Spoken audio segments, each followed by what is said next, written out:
വണ്ടൂരിന്റെ വികസനങ്ങളിൽ മാറ്റത്തിന്റെ വർണ്ണവിസ്മയമൊരുക്കി fun city park. മുതിർന്നവർക്കും കുട്ടികൾക്കും കളിച്ചുല്ലസിക്കാൻ ഇനി മറ്റു പട്ടണങ്ങൾ ആശ്രയിക്കേണ്ടതില്ല. Fun city park, Manalimal bus stand, Vandoor. മാതൃകാ പ്രവർത്തനവുമായി അകമ്പാടം വനം സ്റ്റേഷനിലെ വനപാലകർ. പൊതുജന പങ്കാളിത്തത്തോടെ തകർന്നു കിടന്നിരുന്ന 2.5 കിലോമീറ്റർ ദൂരത്തെ സോളാർ വൈദ്യുതവേലി പ്രവർത്തനക്ഷമമാക്കി.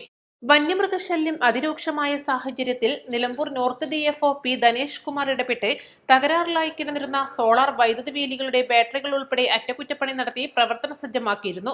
അകമ്പാടം വനം സ്റ്റേഷൻ ഡെപ്യൂട്ടി റേഞ്ചർ VK മൂസിന്റെ നേതൃത്വത്തിലാണ് തകർന്നു കിടന്നിരുന്ന എഞ്ചേരി അത്തിക്കൽ സോളാർ വൈദ്യുത വേലി പ്രവർത്തന സജ്ജമാക്കിയത്. പൊതുജന സഹകരണം കൂടി ലഭിച്ചതോടെ പ്രവൃത്തി വേഗത്തിൽ പൂർത്തീകരിച്ചു. വന്യമൃഗശല്യം രൂക്ഷമായ സ്ഥലങ്ങളിൽ തകരാറിലായി കിടക്കുന്ന മുഴുവൻ സോളാർ വൈദ്യുത വേലികളും ജനങ്ങളുടെ പിന്തുണയോടെ പുനഃസ്ഥാപിക്കാനും സോളാർ വൈദ്യുത വേലികൾ അനിവാര്യമായ സ്ഥലങ്ങളിൽ സോളാർ വൈദ്യുത തൂക്കുവേലികൾ സ്ഥാപിക്കാനുമുള്ള ശ്രമത്തിലാണ് വനം വകുപ്പ്. East live, Nilambur.